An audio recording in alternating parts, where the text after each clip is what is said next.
Décision Plus est au service des investisseurs boursiers depuis 1987, au tout début de l'autonomie boursière. Notre logiciel de graphique Market Vision Plus et notre logiciel de code dynamique Trader Plus en ont fait sa renommée. Nous sommes encore ici parce que nous évoluons sans cesse et que nous servons bien nos clients.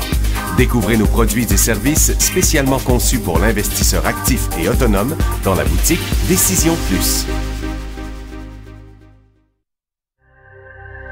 Le logiciel de graphique Market Vision Plus est en français. C'est le logiciel le plus utilisé par les investisseurs de chez nous. C'est lui que vous voyez dans le feu de l'action. Trouvez, classez et analysez plus facilement avec cet outil sans pareil pour suivre la bourse et prendre les meilleures décisions. Gardez vos titres à l'œil avec Market Vision Plus. Consultez la boutique Décision Plus pour en faire l'essai pendant 10 jours sans aucun frais, c'est garanti. Laissez-nous vous guider pour analyser la bourse et prendre vos décisions. Les analystes de Guru.tv feront tout le travail pour vous. De minute en minute, nous classons les titres selon leur situation technique. Nous révélons les signaux d'achat et de vente. Nous publions des recherches poussées et nous prodiguons des conseils en temps réel. Ça commence avant l'ouverture et ça se poursuit jusqu'à la fermeture des bourses.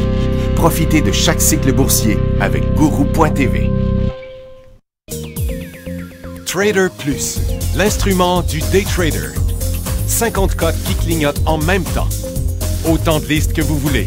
Graphiques à la seconde. De 3 à 30 graphiques. Des alarmes à volonté. Des listes de cotes préparées. Des modèles graphiques préparés. Prêts à faire feu. Achetez, vendez avec Trader Plus.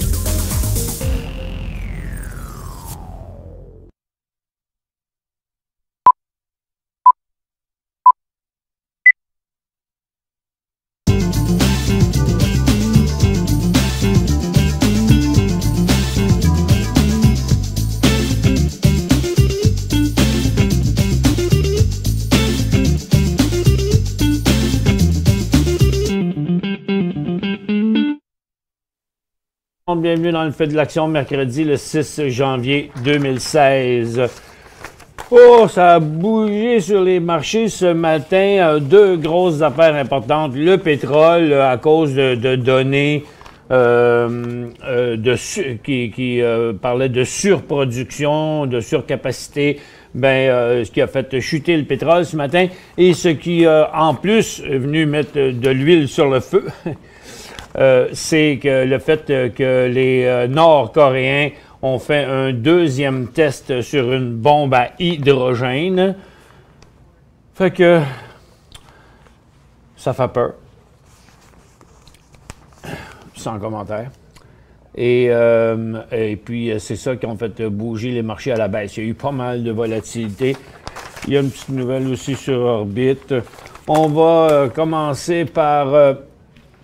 le dollar américain, lui, est bien stable. Les monnaies, aujourd'hui, ça ne préoccupe pas grand monde. Et puis, bon, pour ce qui est du Hang Seng, la bourse de Shanghai a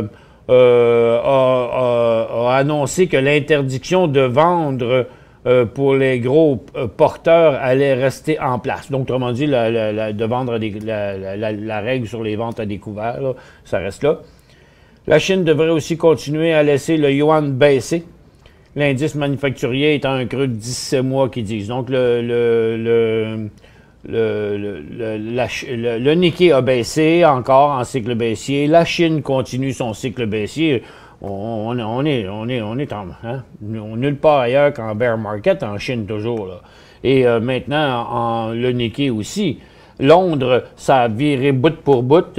C'était en hausse hier. Maintenant, c'est en baisse de 1,16 %.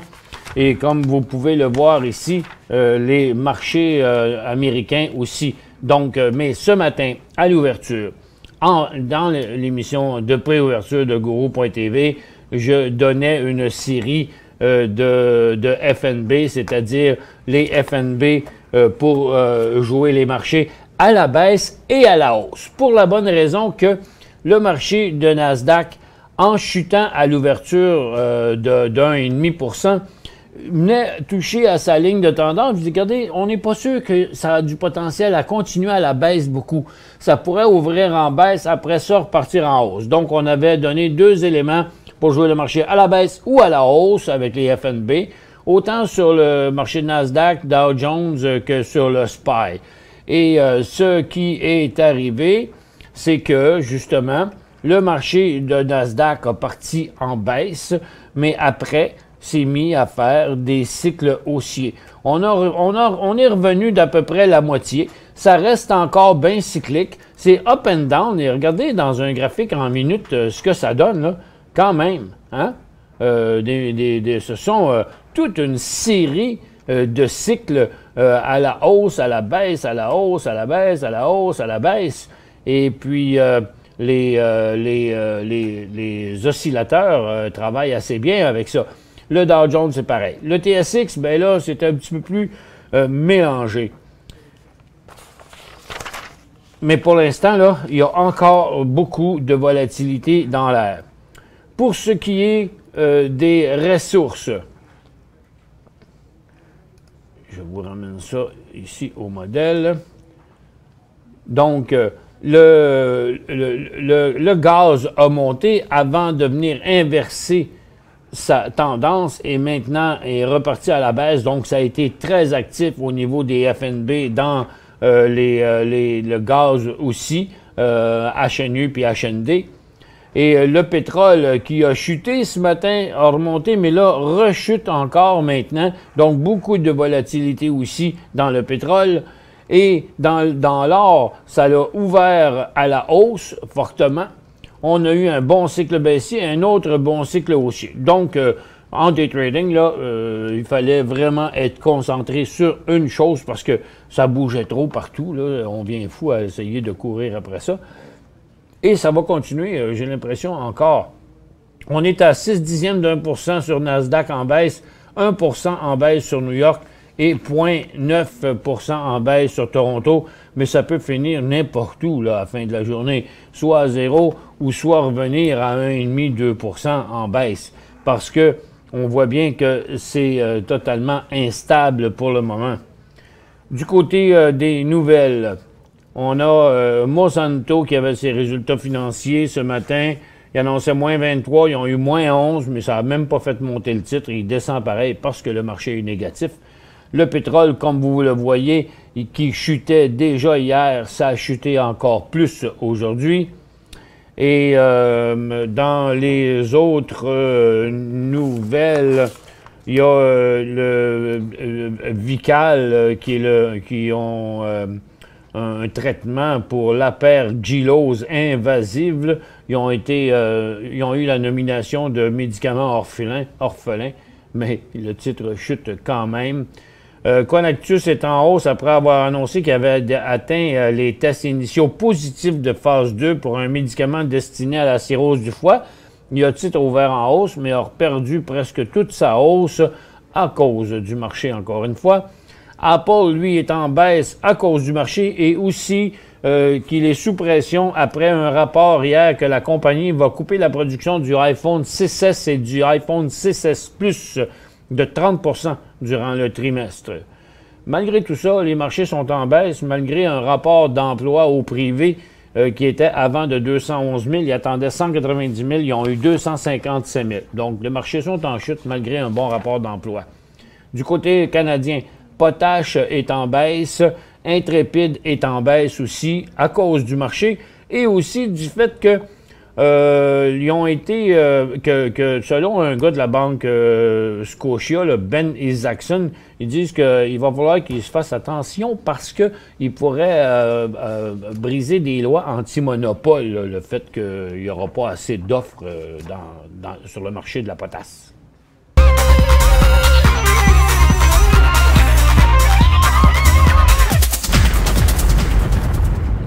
Il dit que l'offre pourrait ne pas être assez diversifiée. Bien, c'est sûr, tu enlèves une compagnie, tu en fais deux avec, il ne reste plus gros joueurs. Alors. Nobilis Il y a eu des problèmes de données financières, puis ils sont obligés de recalculer leurs affaires. Puis c'est à cause de bons de souscription, puis toutes sortes de patentes. Donc, probablement qu'il y avait des doutes là-dessus, puis que les doutes ont été dissipés un peu. C'est pour ça que le titre a repris à la hausse. Valent était en baisse ce matin, maintenant il est un petit peu en hausse, mais ils disent que, finalement, ils disent qu'on ne sait pas trop c'est quoi qu'il y a, le président, mais là, ils en ont nommé un autre, puis ils sont pas capables de dire si c'est un poste temporaire ou permanent. Autrement dit, on ne sait pas si le monsieur, le président de Valent, il va revenir à sa job ou pas. Qu'est-ce que nos marchés font? Bon, là, c'est rendu sur le tranquille un peu, là. On est stabilisé là, sur le marché de Nasdaq entre deux directions. Ça, c'est une des premières fois que ça arrive ce matin. Là. Vous voyez, quand ça arrive, à un moment donné, ça repart sur un bord, comme ici. Là, pour l'instant, on est là. Ça va être ici ou là, probablement avant la fin de l'émission. Donc, on va mettre un petit point d'interrogation ici. Et sur le marché de Toronto, ben, ça reste quand même assez faible, là. On va regarder ce que donnent nos secteurs ici. Donc, le secteur énergie est en baisse et menace de baisser encore. Les mines sont en baisse et ne veulent pas rebondir pour l'instant. Ensuite, les aurifères ont monté, mais là, sont en train de produire un deuxième sommet négatif. Donc, c'est sûr que l'affaire de la Corée du Sud, ça crée des inquiétudes et ça fait pousser le prix de l'or en hausse. Consommation discrétionnaire, on est sur le bas de la journée. Le service financier aussi sur le bas de la journée et ça menace de chuter plus bas. Les industriels aussi ont chuté à plusieurs reprises à l'ouverture, vers 10 heures, vers 10h30. Et là, on est stabilisé sans direction. Et c'est le cas de d'autres secteurs comme la technologie qui est sur son bas de la journée. Mais les secteurs qui ont le mieux repris, les trois qui ont fait pareil, qui ont été comme des secteurs refuge ce matin, c'est la consommation de base qui est partie en baisse, qui est remontée et qui là pourrait remonter encore. C'est ce que le graphique semble vouloir nous dire. Et les télécoms aussi qui ont chuté solide. Et pouf, regardez le rebond assez incroyable qu'il y a eu là-dedans. Donc, que ça chutait partout, tout le monde se demandait où aller. Puis ces trois secteurs-là, ainsi que les services aux collectivités, ont fait la même chose. Quand même assez bizarre, hein? Tous les autres secteurs ont fait l'inverse. Eux ont fait de forts rebonds. Donc, c'est pas impossible que ces secteurs-là reviennent à la baisse aussi. Donc, la volatilité, je pense, va continuer pour le reste de la journée. On est à 0,9 % en baisse sur Dow Jones et Toronto. Nasdaq est à moins 1,5 %. Il y a eu une nouvelle aussi sur... c'est quoi la nouvelle d'Orbit? Ils ont eu des échantillons. Ah, je l'ai ici. Annonce aujourd'hui qu'elle a envoyé des échantillons d'alumine de haute pureté. Ben oui, il passe le temps à envoyer des échantillons un peu partout. HPA supplémentaire à des clients potentiels. Bon, c'est correct. C'est des démos, dans le fond. Parmi les expéditions, les échantillons expédiés, l'un était du HPA de phase cristalline gamma, dont la production pourrait permettre à Orbit de cibler une clientèle plus large avec de plus importants volumes. Oui, mais c'est ça. Ils ont beaucoup de clients potentiels. Il reste juste à voir les clients dire « OK, on en veut, on la prend ». Peut-être que ça va arriver à un moment donné, à force d'être patient. Donc, Orbit, qui est toujours sur le bon côté. Là où ça va, c'est vraiment quand il va briser solide ces 50 cents qu'on va voir. Pour l'instant, c'est sur son gros plafond, les chiffres de 50 sous. Qu'est-ce qu'il fait, lui? Oh, il est parti tranquillement par en hausse, mais ma ligne est assez grosse qu'on ne le voit pas. Eh bien, mais là, ça plafonne pas mal sur New York, Nasdaq, Toronto. Je pense bien qu'on devrait avoir une nouvelle direction avant même la fin de l'émission. Il ne restait plus de questions? Non, bien, ouvre donc la barre de questions. Qu'on puisse répondre aux questions des auditeurs. Préparez-la, ça sent bien. La barre va arriver dans les 15-20 prochaines secondes. Maintenant, dans nos ressources, le gaz continue à chuter. Le pétrole reste négatif pour la journée. On aurait pu, puis il y a une surproduction, puis il y a aussi de la discorde entre l'Arabie saoudite et l'Iran. Hein. C'est pour ça qu'il n'y a pas personne qui veut lâcher. Tout le monde veut vendre son pétrole malgré qu'il y a une surproduction. C'est pour ça que le pétrole baisse. La barre de questions est ouverte, même que les questions sont déjà rentrées. On vous répond après la pause. Pour joindre Michel Carignan et son équipe par courriel, écrivez à michelcarignan@decisionplus.com. 5 bonnes raisons de gérer vos investissements avec Banque Nationale Courtage Direct. Des frais de commission fixes à 9,95 en tout temps pour tous les clients et à partir de seulement 6,95 si vous êtes un investisseur actif. Aucun frais d'administration annuel si vous détenez plus de 20 000 $ dans vos comptes. La possibilité d'ouvrir des comptes enregistrés en devise américaine. Des outils performants afin de faciliter vos prises de décision. Un service à la clientèle primé et un niveau de satisfaction parmi les plus élevés de l'industrie. Pour en savoir plus, visitez le bncd.ca ou appelez-nous dès maintenant. Décision Plus est au service des investisseurs boursiers depuis 1987, au tout début de l'autonomie boursière. Notre logiciel de graphique Market Vision Plus et notre logiciel de code dynamique Trader Plus en ont fait sa renommée. Nous sommes encore ici parce que nous évoluons sans cesse et que nous servons bien nos clients. Découvrez nos produits et services spécialement conçus pour l'investisseur actif et autonome dans la boutique Décision Plus.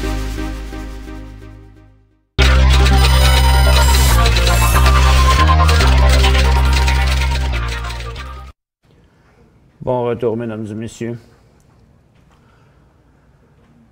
OK, WYNN, je vais mettre ça ici.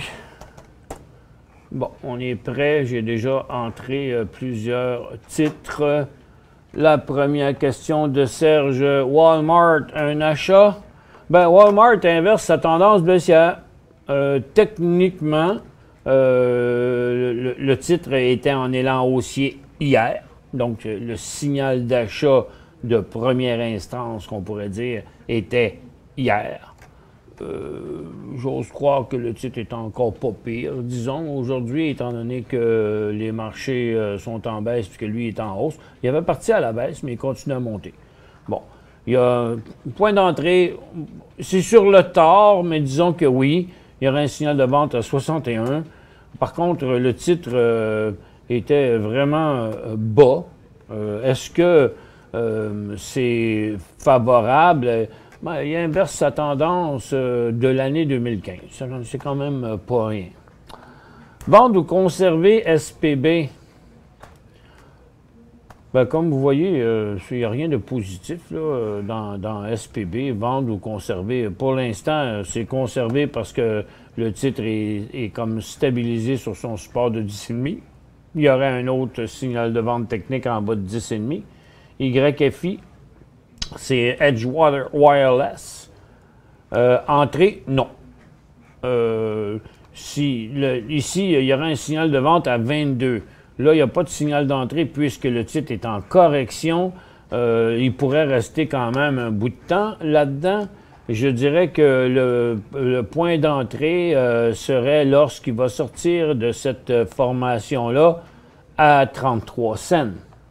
SWY entrée, ben il va pas pire SWY ce matin. Le volume n'est pas très fort, 146 000, mais depuis sa longue phase de consolidation, qu'on pourrait dire, je trouve pas que c'est un signal extraordinaire, là. Vous voyez, le point le plus important pour Stornoway, vous allez dire que c'est à plus loin que présentement, là, c'est dans le coin de 90 cents. En attendant, tu sais, regardez, le titre est à 70 cents. Il y a un gros plafonnement à 84 cents. Ça laisse juste 6-7 cents de possibilité de profit. Vous allez dire que c'est 10 %, là, mais quand même, c'est du très court terme puis pour des petits profits. Comme je sais qu'on dit qu'il n'y a pas de petit profit. Un profit reste un profit, mais c'est pas le signal du siècle. C'est positif, c'est à conserver, mais à acheter. Tu sais, ils ont mis 1 milliard là-dedans. Là. C'est une compagnie qui cherche des diamants. Le jour où ils vont se mettre vraiment à en trouver, regarde, ça va faire skyrocket, comme ils disent. Ça va être une fusée. Mais pour l'instant, on ne voit pas encore le feu assez fort en dessous de la fusée. Moi, c'est ça que je dis. Mais c'est un titre qu'il faut garder dans le collimateur. Ou peut-être qu'on pourrait prendre une petite position, comme des fois on dit une demi-position, mettre un peu d'argent dedans sur le plus long terme, mais encore là, c'est dans quelques semaines, s'il est pour y aller, là, bon, ben pourquoi pas attendre les 90-95 quand il sera vraiment au-dessus à faire des nouveaux hauts que maintenant. Bon, longue explication pour si peu. WIN, PRE avant. PRE, direction, par en bas, on le voit là. Il plante comme plein d'autres. Donc, il n'y a pas de signal d'achat là-dessus avant les 1,90 $. Pour l'instant, c'est un signal de vente. WIN, c'est un achat. Bon, ça, hier, on aurait pu dire peut-être, mais au plus fort de sa journée. Puis on va regarder son graphique intra-séance, qu'on ne voit pas bien ici. On va prendre ça sur 250 périodes de 5 minutes. Ah ouais, hier, il a pu en avoir l'air un bout, mais en tout cas maintenant, comme la question est posée aujourd'hui, la réponse c'est non. Ce ne serait pas un achat. Premièrement, son graphique à long terme, là, il fait dur, il n'est pas beau, là. Il en arrache. Il y a vraiment une super résistance. Moi, je dirais, il ne faudrait pas toucher à ça avant que ça au moins atteigne les 80 $. Un go dans l'or, ben c'est sous toute réserve, là, parce que l'or passe au-dessus d'une résistance importante aujourd'hui. Pour l'instant, le problème, c'est que il est en train de montrer comme à très court terme, là, je vais vous le montrer de même, si il était reparti ou encore, moi je dirais sur un nouveau haut ici là, du prix de l'or et des aurifères, la même chose, ça a progressé ce matin, mais là, présentement, il suit une pente descendante.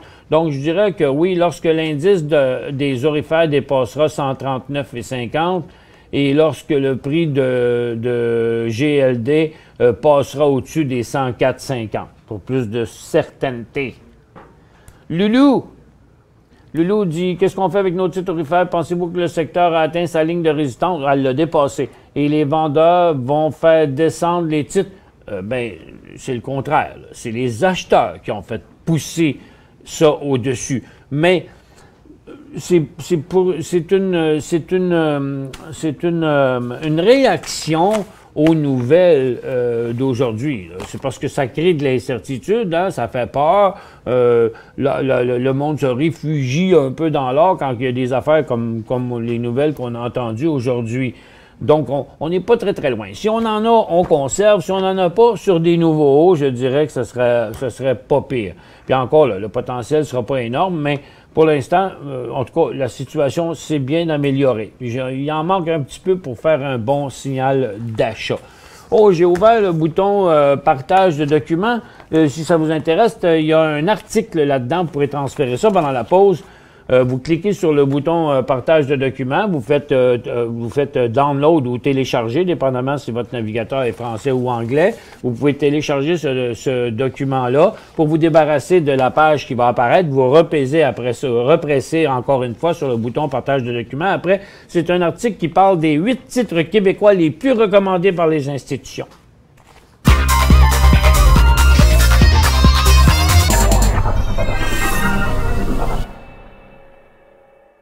5 bonnes raisons de gérer vos investissements avec Banque Nationale Courtage Direct. Des frais de commission fixes à 9,95 en tout temps pour tous les clients et à partir de seulement 6,95 si vous êtes un investisseur actif. Aucun frais d'administration annuel si vous détenez plus de 20 000 $ dans vos comptes. La possibilité d'ouvrir des comptes enregistrés en devise américaine.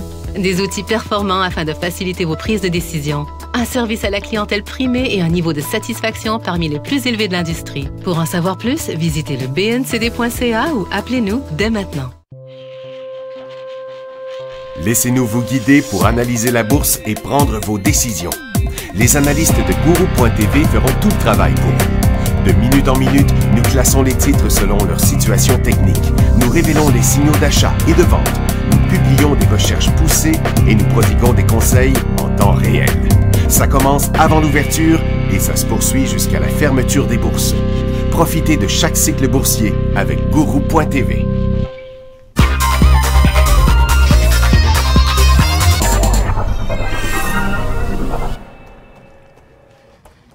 Bon retour, mesdames et messieurs.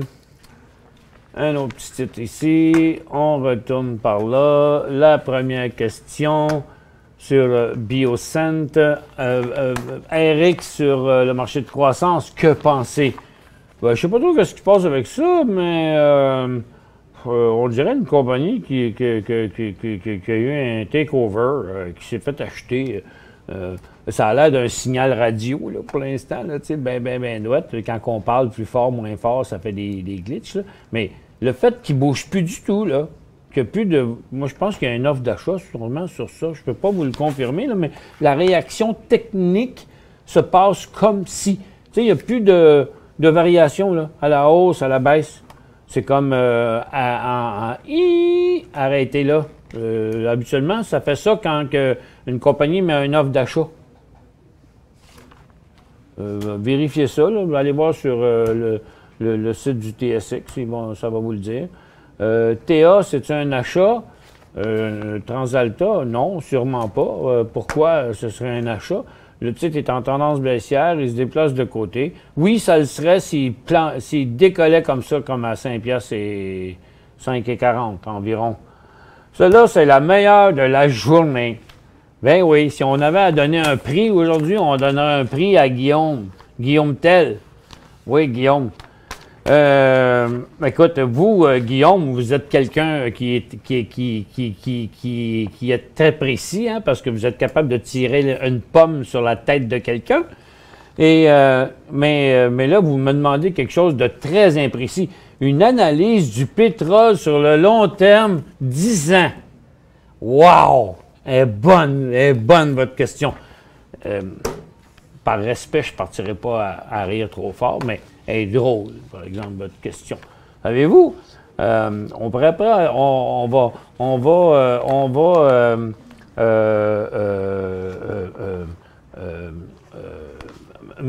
va ouvrir la barre 1 à 5. Tiens, on va ouvrir la barre 1 à 5. Et puis, si tous ceux qui pensent que le pétrole va valoir moins cher, ça va être en bas de 3. OK? 3, ça veut dire ça va rester pareil dans 10 ans. 3, ça va être en bas de 3, ça va être moins cher. Puis en haut de 3, comme 4 puis 5, c'est beaucoup plus cher. Moi, je mets 5. Dans 10 ans, le pétrole va valoir bien plus cher que 34 piastres le baril. Ça, là, regarde, je donnerais mon petit doigt à couper, là. C'est impossible qu'il n'ait pas monté bien plus qu'aujourd'hui dans 10 ans. Parce que dans 10 ans, là, c'est loin. Puis, il va en avoir du pétrole. On laisse ça, ouais, mettez-les donc le résultat, ouais. Qu'est-ce que ça donne? Ouais, mais revenez.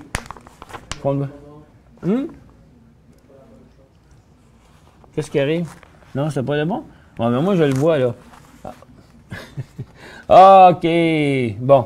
Ouais, ben c'est mon opérateur, il n'est pas habitué avec cette fonction-là.